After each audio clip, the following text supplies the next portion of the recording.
What's up, guys? Today we're going to be looking at Space Marines 2 Review After 100. The reason why we're going to be looking at this channel today is because this channel is so amazing when it comes for reviews, in my opinion. They take their actual time playing the game, they go through all the grips and grimes.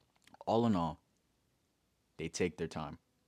And I want to be able to know if my money is worth the time I'm going to be putting into it. So, thank you very much. Mortar Small Gaming. I'm very sorry if I am butchering that. Now let's get right into the video.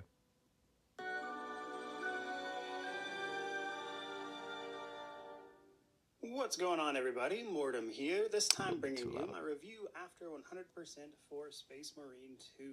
A third-person shooter focusing, of course, on the Space Marines from the Warhammer universe as they fight against Tyranids and the forces of chaos. But before we get into all that, to get my usual stuff out of the way, I review games after 100% all the time to set me apart from other reviewers on the Yep, platform. yep. And while that does include the achievements, and also includes a lot more than, Oh, in this that's. case, the Oh, look at achievements that. that That's just stay so a third, cool. outside of, I would say, the PvP mode, which we'll get to. Okay. But if you want to learn more, there's a video down in the description below, and my Steam profile is public and linked below as well. With that in mind, when it comes to Yeah, so you guys can go ahead and check out this channel and actually come and support this video. Like I said, I really appreciate these things. Oh, I can't like it, but I like it on my main profile. Anyway, let's get to it. Space Marine 2, I did in fact pay for this. Specifically, I bought the access that came with early access, which is how I'm bringing you this review. Yeah, I figured because there's no way you started off the game on the launch date, which is the 9th, which was on Monday. So, yeah, makes sense. Already put about 60 hours in it since that initial early access period, which Okay. is honestly on its own probably a little remarkable because this is not my usual type of game. I just had so much fun after trying it out Yeah, that that is despite true. He this usually being a plays pretty like heavily really co-op long and story multiplayer games. title that I knew I simply wanted to play more and all of it. And with that in mind, I'm going to try to cover this as thoroughly as possible, but again, it's a little outside of my normal range, so that's something to know. With that out of the way, though, let's dive into this one. Space Marine 2 is, as I mentioned, a third-person shooter, specifically a follow-up, of course, to Space Hmm. Marine, which I have was not played the itself first a game, popular title for the Warhammer so I don't universe. know The whether that game's good single-player or not. campaign picks back up as Titus, who begins the title by becoming a Primaris Marine, a sort of souped-up version of regular Space Marines, Hmm. only to be immediately called upon to take the battle to the Tyranids specifically, and then later on some forces of chaos that naturally predominate the setting as well. Hmm. Now, in service So I like to know a lot more about Space Marines when it comes into the lore. I only know specific things, and I know that the Tyranids are like super, super, super strong beings that don't even need machinery like other species in the Warhammer 4K. They don't really like use a lot of like technological advances. They're just there and they adapt and they just consume things and they go through things. So they're they probably have one of the biggest chances of just taking over the galaxy, from what I know so far. And I don't even know much, but I know that much. that, though, the game does encompass a few different modes. So we've got the single-player campaign primarily, though you can play this with a friend if you want. You've got the operations, which is co-op PvE for the most part, but can also be done solo. And then the multiplayer PvP. So there's a fair bit to go over. Though first, let's start with the technical state of things. How is this game running? So right away, I think a game like this looks incredible. I think agree. it is really, really cool to see these gigantic sci-fi battles playing out in the background as you fight. Yeah, it looks like we've got some bots in the game. I wonder if they're any good. In these games, sometimes they're good, sometimes they're not. Like I know that the same guys that made World War Z are working in this game, so hopefully the bots and at least the enemies should be good because they were amazing in the previous game.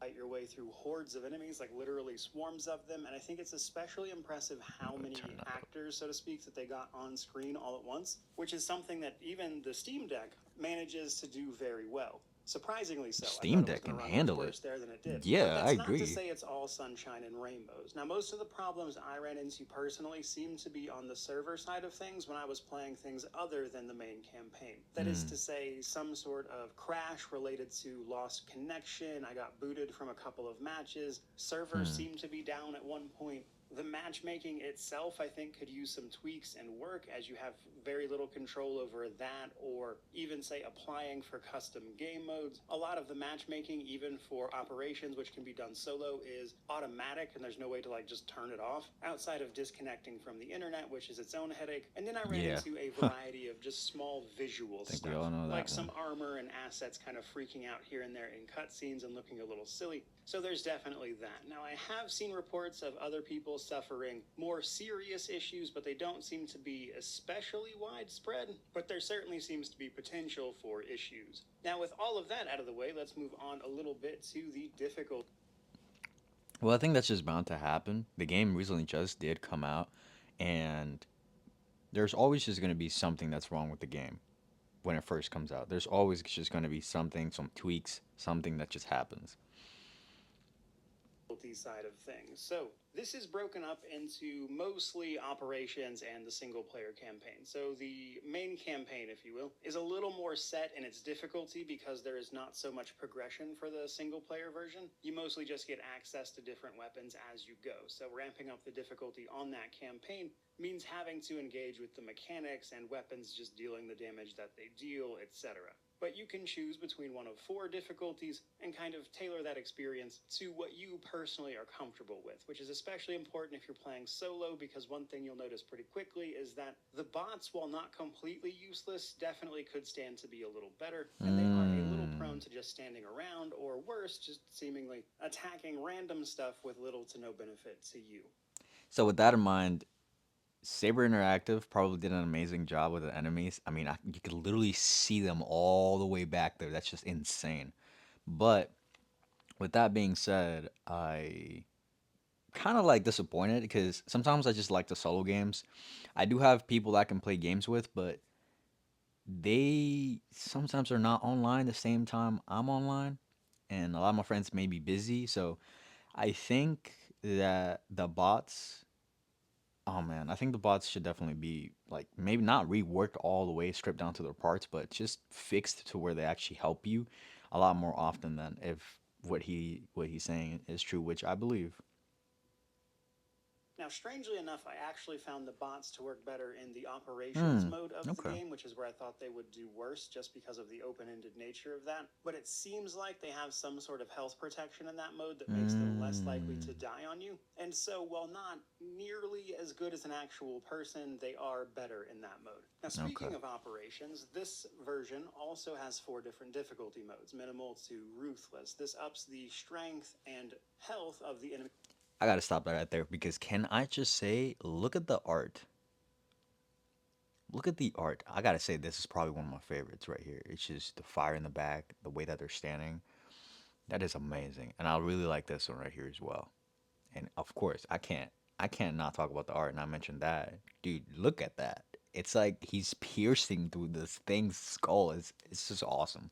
You're going to be facing, and seeing how you're going to be facing so many of them at once, it's pretty easy to die if you go too big too fast. Now, unlike the campaign, this is mostly tied to progression, specifically the damage your weapon is dealing by your ability to upgrade it as you go. So while Ruthless starts out basically impossible right at the beginning, as you gain upgrades and everything, it becomes easier and easier. And then at max level for the operations side, especially with a team of other people who are also leveled, you should be more than okay. Whereas the PvP mode is more skill-based, of course. Now, Hmm. from there, let's talk a little bit about the single-player campaign, basically the setup for it and my thoughts on it. Now, do be advised of a few spoilers here and there. It's a That's relatively okay. short campaign, so talking about it much at all is realistically a spoiler to some degree. But this is Uh. really the only part of the video that will touch on that because it's a sort of standalone mode unto itself. Now, Hmm. in the campaign mode, we play as Lieutenant Titus, as he is welcomed back to the Ultramarines after some exceptional service in the Death Watch, which he was in after being under suspicion of corruption by the forces of chaos. But having proven that was never the case, he was not only rescued from a life in dangerous situation, he was restored as a Primaris Marine, an upgrade in power, essentially. Okay.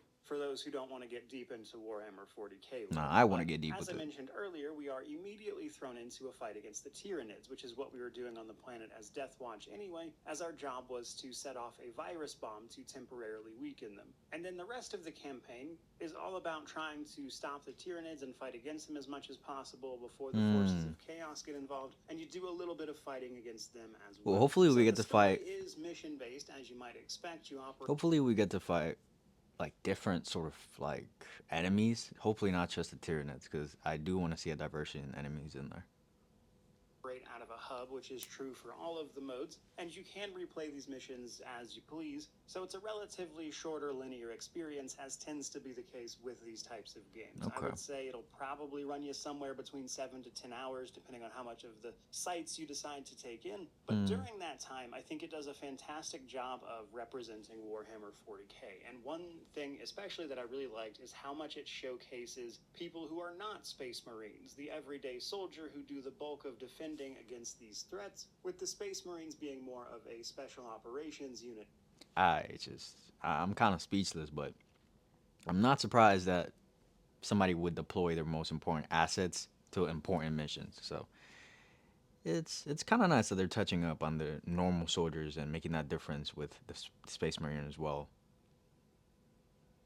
At this point, so seeing their interactions both with the everyday defenders and how well that was done, while also capturing a bit of what their life was like, I thought was a really great touch. Yeah, I That's to agree say with that. nothing of some pretty fantastic writing in places, some really great moments, and while I have some minor gripes, some mission moments that were especially annoying due to combat AI, them going a little crazy on using the word brother constantly, but that's pretty in character. That's probably a But bit overall, annoying. I had a really great time with it. I thought the last couple missions especially were really, really cool, and it was mostly over-the-top, non-stop action, which is what I want from a game like this personally. But I would say that realistically, the story's primary purpose is to get you familiar with the game's mechanics alongside the weapons and stuff before you go and tackle the rest of the game. Yeah, That 'cause to it say is very short. operations and PvP. So we're going to switch to talking about progression a little bit here, and it's different for each one of those three modes. Now, the campaign is pretty simple. As you advance in missions, you basically just get access to other weapons and whatnot, and that's really all there is. You're playing as Titus. He has a sort of set strength, if you want to put it that way. So the progression for the campaign is mostly just you learning how the game works before moving on to the other modes. Now, the real progression is in operations and PvP. We'll do PvP first because it's also pretty simple. Basically, the more you participate in that mode, you'll earn points toward veterancy levels, which allows you to unlock extra like weapons and loadouts that you can take into a match right away, as one of the 6 available classes available both in PvP and operations. So basically, the more you play it, the more you can tailor what you're doing to how you like to play, which for me was absolutely the Assault class. As we switch over to operations, we'll talk a little bit more about that. So operations is your co-op PvE if that's how you want to play the game. You don't have to do this in co-op. You can, in fact, play this solo, but the game does try to auto-matchmake you, which means it can be a little annoying to get the game to let you do these solo. But if you quit out of a squad enough, it seems to just finally stop trying to matchmake you, and I would honestly just prefer an option to turn the matchmaking off, since it's intended to be allowed that you tackle those things solo if you want. So it's That is annoying. I want to be able to not deal with that. So hopefully maybe they get that fixed. But man, I see the little bits of issues starting to spur up now. It's ridiculous I can't just click a button to do that, but otherwise I enjoyed Operations. I So agree. what are they? Now, narratively speaking, It's these ridiculous. are side missions that take place alongside the main campaign as you're going through that. There are support groups that will be aiding your main character's mission in that mode, and Operations allows you to actually play through those individual missions and tasks. Now, unfortunately, there are only 6 of these, and a little more variety would have been nice, but otherwise, I enjoyed them a lot. They have those 4 different difficulties, as I mentioned, but then as you play through those missions, you start engaging with the game's biggest progression systems. So right away, as you successfully complete Operations, you'll earn more and more cosmetic options that are available even in the PvP mode Okay. for your Space Marines, so you can look cool while you kill Ooh, everything. But that you're looks also going to be sick. earning experience and armory data. So experience both levels you and your weapons up. Now, Oh, you that's have a very good. character level up to a maximum. Now, I want to know if my experience is being split, because in other games, I know that they, like, I believe Warframe, what they'll do is they'll like split up the experience not equally. They'll just split up to like your character or your warframe in this case and your weapons. It won't be equal basically. So at least from the last time I've played, that's how I remember, but I could be wrong on that. But hopefully they make it equal here. Let's see. Of 25, and as you level up, Okay, you so unlock yeah, they perks that do. you can That's then awesome. buy with the currency that you get for just winning versions of Dang, look how operations. So cool. if you successfully complete a mission, Look how you get cool this he little looks. currency to spend in the armory hall at your hub, and then you can buy your perks with that, which are all pretty cheap, and then also unlock further cosmetics and decals with it. But your weapons are as much of a focus as these perks. So Hmm. as you take on higher difficulties of operations, you can earn a rarity associated armory data. You're sort of normal, epic, and legendary versions of these that allow you to upgrade your weapon as you hit certain experience caps. Unlocking the next tier for your weapons both upgrades them visually while also allowing you to equip versions of those weapons that deal more damage. Each of Hmm. those versions of a weapon can further be mastered as you earn experience, which then unlocks perk points for that weapon specifically, which Okay. makes it even deadlier. And the damage and the perks from that is, I would say, the biggest part of operations progression, as that's what's really going to allow you to push those higher difficulties. Now, something that took me way too long to notice is that while you don't need a ton of armory data to unlock these, you can actually instantly master the different versions of the weapons for its perk point if you have extra armory data for that tier, which can be handy if there's a version of a weapon you don't want to use. Because, Hmm. say, take the melee weapons for instance, there's a few of them, but some of these versions come with different methods of blocking. Now, some of them will literally say blocking, and that's actually the worst one because those ones don't allow you to parry the enemy. And parrying, especially more melee oriented special enemies, is like the best way to deal with them. So you might want to watch out for that. But that's the bulk of what to know progression wise. So let's move on to the gameplay, the world, and the combat, as that's kind of all one and the same here. I genuinely want to know how long it would take to fully max out a weapon that you may like. Same thing as your Space Marine. Definitely looks a bit grindy, but no complaints there. No complaints there. If the game gets me playing, I'll play. As long as it's not, busy work. But primarily, first and foremost, I want to talk a little bit about how this game is structured and some important things to know. As I mentioned, we operate out of a hub area. This includes the launch bay and the armory hall primarily. The armory hall is what is going to allow you to customize your marine, your loadouts, that you can have up to 3 saved for. You can access the other 2 outside of the one you're using in operations missions, sometimes at certain little checkpoints, which is handy in case you want to switch weapons like mid-mission. And the launch bay and the terminal there is how you'll determine the game mode that you're in and what you want to do next. Now Hmm. that's important because while the campaign is pretty well curated in terms of the experiences and encounters you'll have, the operations operate a little bit differently as you might expect. They're slightly more roguelite in nature where your overall goals stay the same every time you do them, but Okay. what you might encounter will and can change. Sometimes you'll be attacked by big terminus level enemies, which take a significant amount of firepower to bring down, effectively acting as boss fights. Okay. You can also get attacked by enemy waves as you Oh go, and man. even some of the actual objectives that you are Hmm. pursuing will change slightly based on what you've Dude, got that thing going is on. Which massive. again, I think would have been better served over a bigger variety of missions, but otherwise was pretty fun. Now, while you are on any of those mission levels, basically most of what you're going to be doing is fighting and Hmm. pushing forward. There's not too much. I recognize those big hulking things. Let me go ahead and put it back to here. Basically, most of what you're going to. These guys right here, I know this for a fact because I have never forgotten it ever since I remembered it. These guys are Space Marines that sit in the front of this area right here, and they're Space Marines that have gone through so much battle. They're literally just scraps of just whatever that's left of the Space Marines. And what's usually there is just like their brains and maybe like a little bit of their upper body, from what I've been told. So you get no sleep when you're in that machine. You're always on go mode 24/7. So there is no rest. These things are just absolute killing machines. So it's, oh man, that's pretty awesome to see that they added that into the game. And the fact that this guy just looks like this, that's pretty cool. To be doing is fighting and pushing forward. There's not too much to do in the levels besides take in the scenery and occasionally find items that'll be laying around, such as ammo or med packs, that type of thing.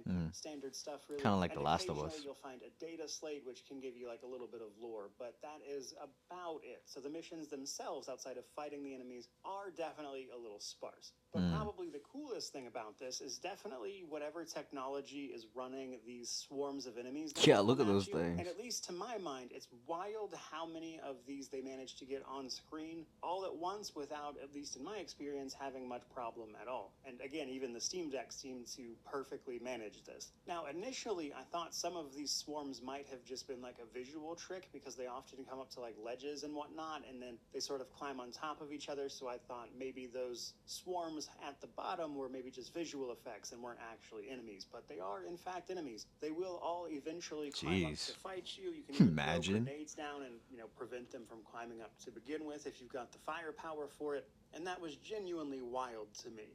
But from there, I want to talk a little more about operations and PvP specifically. I gotta say, just imagine all those things crawling up on your Space Marine. How scary is that? Oh my gosh. Just imagine playing like a random mission and it's like in the dark and you don't even see them coming because it's in the dark and they're literally so dark unless you're like in the sun, of course, or there's like fire around you, like how it was a couple seconds ago. It would be insane if they just like grab you, like just they just form a hand and just grab you. Oh my gosh, imagine that. In particular, though, the classes for both of them and then the game modes and stuff for PvP. Before we start talking a little bit about how combat specifically works. So, the classes. You've got Tactical, Assault, Vanguard, Bulwark, Sniper, and Heavy. Each of these has a different sort of ultimate ability. Personally, my favorite was Assault by far. Mostly because, while a lot of this game is shooting, the Assault class really leans into melee weaponry and jumping around and smash attacking everything, and both in PvE and PvP I had a ton of fun with that, but it did seem to have a bit more of a skill ceiling because, range-wise you don't have a lot of options. But each of them is pretty good. Tactical is a great all-arounder, has a buff that deals more damage to everyone inside an area. Vanguard was also really great. They've got like a grapple thing and they're fantastic in like quick melee actions. Bulwark is obviously more defensive. They've got one that will restore your armor points. Personally, my least favorite, but I could see why someone would enjoy it. Sniper is all about ranged attacks. Less useful against the large swarms of enemies, but fantastic for taking down the bigger enemies. And then finally, Heavy. Slow but devastating, as you might imagine. Their Iron Halo ability... I gotta say, these classes sound very interesting to me, but in all honesty, I'm a big sucker for art, and oh man, it's buffering to get So really there. great. There we go. I'm a sucker for art, and I would honestly want all these things just framed in my room because of how cool they look. Specifically, these four are the ones that catch my attention. These guys look so awesome. They look like they have their own personality. They're not looking like they're copycats of each other. I love it. Let's get back into the video. I believe we left off right here.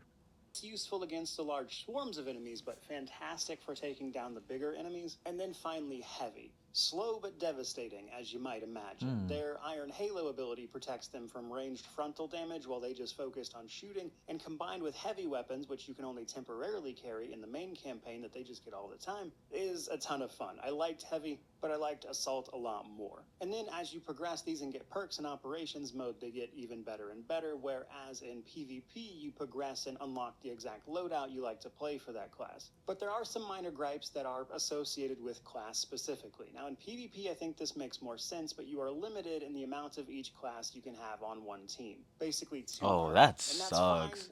Nah, that's not fun with me. That sucks because let's say I want to have a squad with straight up assault classes. Let's just say all of us are playing assault. That sucks, man. I want to be able to actually be enjoying that because not everybody's gonna pick different classes just to play. Everybody's gonna want the classes that they want, and I think that's a missed opportunity. Like I don't understand why they did that. Again, I think it makes sense there, though I do I wish there don't. were more open rules to be adjusted in I PvP agree. generally, because you only have access to 3 game modes, and I really just wanted to see more options there in general. But I think that just about knocks out that section before we can talk specifically about combat and how some of this works. Now, this part might be a little dry, but there's some interesting stuff I want to talk about here. Okay, let's So, tackle it. combat, as you've almost certainly seen here, is us battling against hordes of enemies. But in order to do that, there's some important stuff to know. Enemies are divided up into one of 4 levels: Minoris, Majoris, Extremis, or Terminus. Minoris and Majoris you're going to see everywhere. It's the bulk of what you're fighting. Minoris are the little swarm enemies. They're mostly easy to kill if you're on the difficulty you should be on, but their goal is to basically kill you with just sheer numbers. Okay, so it definitely looks like we have a diversity of enemies. So I'm very happy to hear that.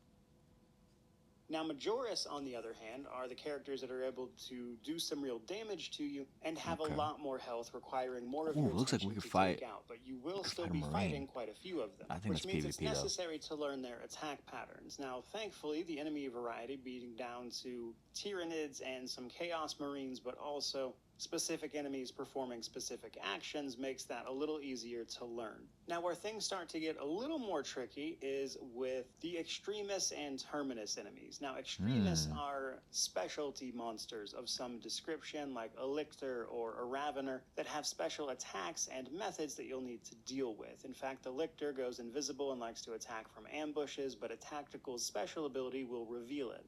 A Zoanthrope is a Tyranid that sort of flies up and shoots energy at you, which is incredibly annoying to deal with as an assault character who doesn't have a lot of ranged options, as an example. But all of these enemies typically have very specific attack patterns that can be then dealt with accordingly. In particular, this is where parrying comes in the most, though it's also a thing with Majoris enemies. Enemies will occasionally flash blue. That is a parryable attack, and if you time it right, you can do that. The window's pretty generous, but it does depend upon which weapon you have. Personally, I liked weapons with a balanced approach, as the timing for that parry seemed to be exactly in line with how I thought about parrying, but there's also ones that have like fencing, for instance, which is a little different speed-wise. Now, if you perfectly parry something or perfectly dodge out of the way of it, that enemy will be opened up to a gunshot, which is a very large damage single-shot attack that restores armor. More on armor momentarily. But both gunshots, which can also be done to smaller enemies by simply heavy attacking them if that doesn't kill them to begin with, and you're parrying those big attacks, is realistically probably the easiest way to deal with a lot of these bigger enemies. And if you master that, you're going to do very well at combat, especially because those actions are often what is going to restore your armor.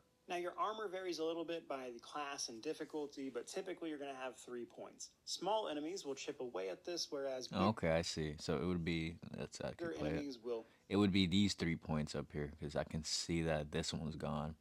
So okay, all right. deal several points all at once, potentially, and deal with it very quickly. So in order to get around that armor loss, you have to constantly be regenerating it through those perfect parries, perfect dodges, executions as well. When enemies get low on health, they start flashing red, and you can execute them in a single attack that both gives you armor and makes you immune to other attacks for a few seconds. It kind of sounds like you're a vampire, but instead of sucking blood, you're just sucking back your armor. That's funny. And as you take damage to your actual health, you do have a moment where attacking enemies will get some of that lost health back, and executions in particular will restore all of it. That's So much of cool. combat, in my experience with this game, comes down to managing just the sheer numbers of enemies you're dealing with while also maintaining your own armor, which against certain combinations of enemies is certainly more difficult than it might initially sound. But for the most part, I enjoyed that setup enough to have played this game as much as I did, despite it normally not really being in my wheelhouse, though I definitely agree with having that ability of just killing, executing, parrying, getting your armor back, getting your health back. I like that. One thing I don't like is stopping my movement when I'm playing games to quickly heal. I like being able to do that through an ability or just keep going in go mode and just continue killing stuff in the game. And that allows me to get my armor and health back. That's amazing. That's amazing. That's awesome. I like that a lot. So you're not only a vampire for armor, you're also sucking back your health. That's pretty cool. did gravitate towards melee specifically because of how much fun I had parrying everything. But ultimately, I will say how much you like that system is going to determine how much you like this game. And while I think it is easy enough to learn and decently challenging to master, especially against large enemies, I could see it not being everybody's cup of tea. But for the most part, I had a ton of fun with this. But before we wrap this section up a little bit, let's talk a tiny bit about those terminus enemies I mentioned. Basically, these are like large enemies with health bars. They have set attacks and everything, they deal massive amounts of damage, and they can pretty easily kill you. When you kill them in operations, they actually drop armory data, which is why you would want to stop and kill them, despite the fact that you can typically run by most of them. But these include things like a Carnifex, a Neurothrop, or a Hellbrute, all of which are appropriately big, terrifying enemies that going head-to-head with is a lot of fun. Though, as I mentioned in That is a great explanation because the second he said the names, I had no clue what he was talking about. But that's a great explanation. Just big, terrifying enemies coming at you, and you just gotta kill them. Great. That's all I need to know. operations, a lot of times, like any combination of these things can spawn in a given area, but there are some general rules, it would seem. After like an enemy wave or an extremist enemy, you're often not going to see either of those things for at least a couple of minutes. And then while a terminus level enemy is on the field, those other things typically will not happen unless you're progressing past the point where the kind of like arena, for lack of a better word, for the previous enemy was, the terminus one in this case. So once you kind of learn the ins and outs of those rules and what will attack you when, you can get really good at tackling each of these individually, which I think, again, for me, was a lot of the fun of this title. Now, last but not least for this particular section is talking a little bit about PvP combat, because that's obviously different. PvP is much faster than the other game modes. Matches typically don't last particularly long, and they tend to be very, I would say, glass cannon versus glass cannon type of matches. Both you and the enemy will typically die in just a few hits, so it's really more about like bursting enemies down before they can do the same to you than anything else. Now, when you get good at that and you expect it, it can be a ton of fun. And with the Assault class in particular, I was having a blast, especially because your jump attack in that mode actually functions a little differently than in PvE, where it takes longer to recharge. But you're vulnerable up in the air while you're charging that down, so the best way to use it realistically is to surprise enemies who do not see you. But even in that case, you don't have access to a lot of properly ranged weaponry as an Assault class who focuses on melee, so you're pretty easily taken down at range yourself. And every class kind of has something like that. But for the most part, I had a pretty good time with this, though I fully admit I was mostly just after the multiplayer achievements before dipping out on the PvP. So I fully admit I did not play this nearly as much as the other modes, and mostly just wanted to get a good idea of how it functioned. So there is that, but it's definitely... So I want to see what type of things we can get from the PvP, but it kind of sounds a little bit stale if I'm being honest. The PvP just sounds a bit stale. Hopefully they do something to make it more enticing, but so far, PvP has kind of lost me a bit.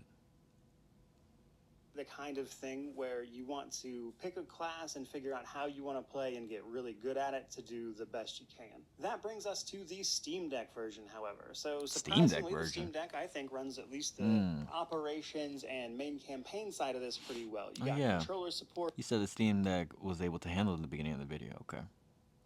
Cloud saves naturally, and the frame rate is even decent if you bring all of the settings down, That's which pretty even cool on to low know. looks pretty good on that smaller screen. Now, the catch here is, I think, fairly obvious in that a lot of the fun of this game is the multiplayer modes for many people, and with the Steam Deck being more on the go, that might not necessarily work out. And I think that would be my primary consideration for playing this on Steam Deck for most people. Personally, I don't like playing stuff like this with a controller. I'm keyboard and mouse all the way, but I know that that's... No, sir, I'm controller all the way. You're gonna see me spamming circle to dodge.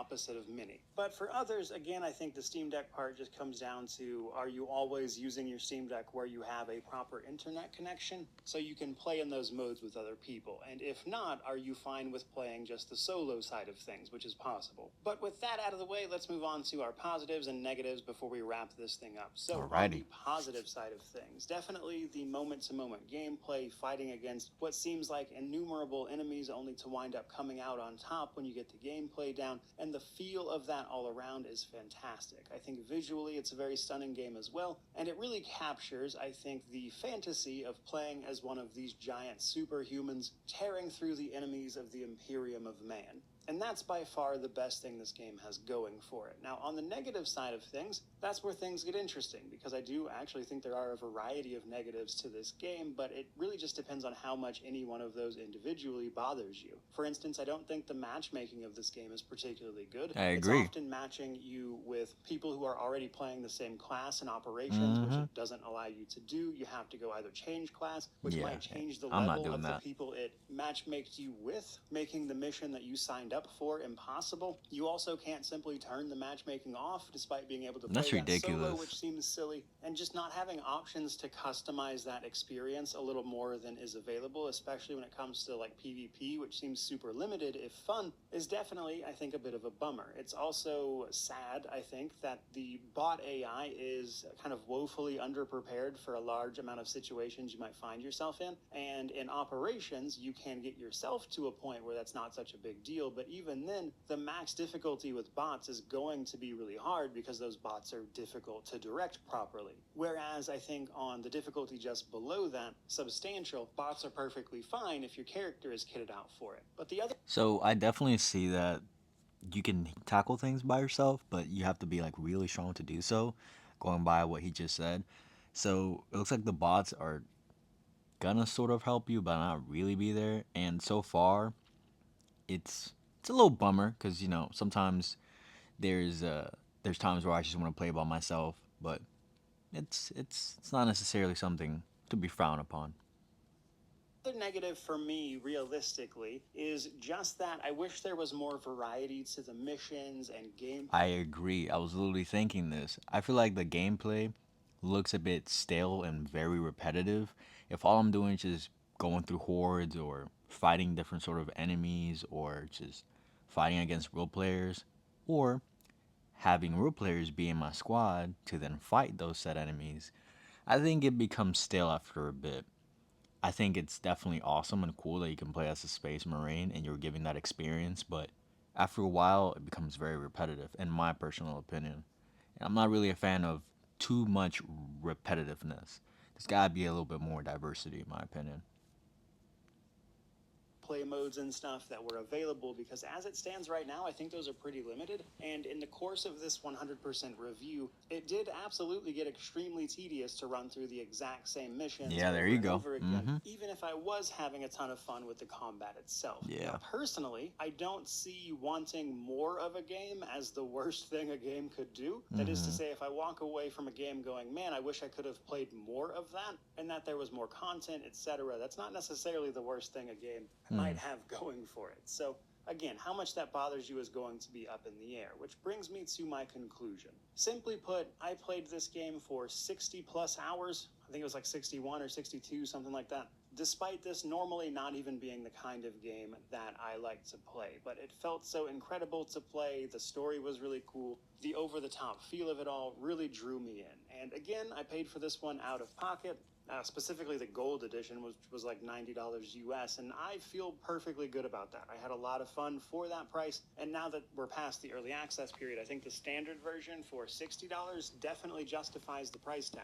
However, there is a pricing thing I wanted to mention, specifically the gold edition and the ultra edition, the ones that come with the season pass and everything. That mostly appears to be cosmetic stuff, which you would only really bother to know if you actually navigated to the Steam page for the season pass specifically. Now, supposedly, these are also supposed to be coming with free updates to the game that add things like another difficulty, more missions, and new enemy types, but obviously those things aren't in there right now. So it looks to me that long term they probably plan on keeping these servers up via the sale of these cosmetic DLCs that allow you to customize your Space Marine in various ways, which I don't necessarily think is a bad thing if the actual updates the game does get, those extra missions, lethal difficulty, the new modes, etc., over the course of, I believe, like 2025 they have planned right now. I don't believe that's a bad thing at all, but I don't want to feel like I have wasted money that I've gotten right now. So what I mean by that is this: I don't want to get the game, go crazy on it with my free time, and play it, and play with the people around me. And feel like it's a bit lackluster in the end. With those new things coming in 2025, as he mentioned, I think I might have to wait a bit before I fully pull the trigger. But so far, I think the game is very interesting. Like I said, I was nerding out how cool it was in the beginning of the video. I think that I am going to get this game, but as of now, there's two ways I can go about it. I can go as a beginner in 2025 when all the new things come out and start it on there and experience everything, or I can start from scratch now and just get really strong and be ready for all the things that are coming. So in the end, I'm kind of in between, but one thing's for sure is that I do want to play this game and I do want to get it. Are in fact free and added at no charge to you, then I think that's not so bad.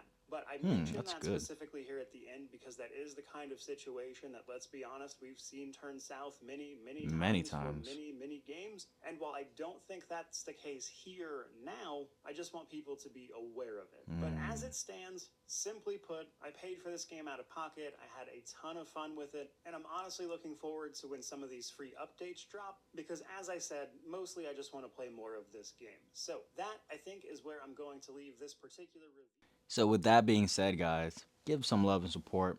Click like. I don't have my profile signed in, but I will click a like with my main profile. As it stands for me, I think what I'm going to do is just wait because I don't think that entire experience is worth the 60 $70. I haven't checked the price specifically. He said 60, but it could be 70. I have to check the price for myself.